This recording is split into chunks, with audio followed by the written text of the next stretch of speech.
Gawa sa produktong petrolyo, misaka usab ang presyo sa bugas sa kamerkaduhan sa Mandawi City.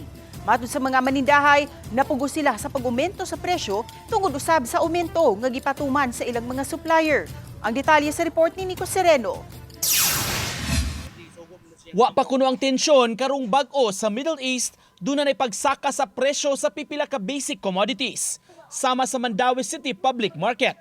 Matod sa mga manindahay o bugas, buwan sa Pebrero dihang nakasinati na sila og pagsaka sa presyo. Nga anaa sa 200 ngadto sa 300 pesos ang dugang sa presyo matag sako nga gikan sa ilang supplier. Sama nining sa usa ka premium milled rice nga tag 3,200 na ang sako. Presyo pa sa supplier. Mudugang paniini ang mga retailers. Nag-anak-anak man din siya o saka. Okay. Nga, wala naman naman. Oo. Amo na lang gid nga. Unsay increase sa ako tiga, supplier na mo saya mo ang sundo at kami ubos na sila sa ila saka. Mabantayan na ang pagsaka sa presyo sa lain-laing klase sa bugas nga kinilo. Ang red rice, lakip sa taas ang pagsaka nga miabot na sa tag 70 pesos matag kilo.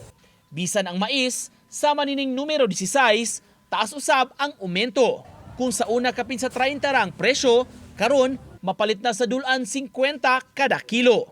Aminado ang pipila ka mga customers, apektado ang ilang budget sa pagkaon, subay sa aumento sa bugas. Minto gid. So, ang budget, kumusta? Ang budget ng pamilya? Naging may budget gani.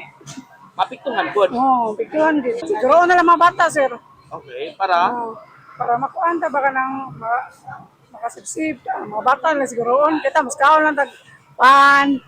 Imo ma'am, nakabantay ka nga ning mahal? Ito mga klase ng bugas ang paliton ron. Tanan, isugo ram sa kuan ni. Nico Sereno, Balitang Bisdak.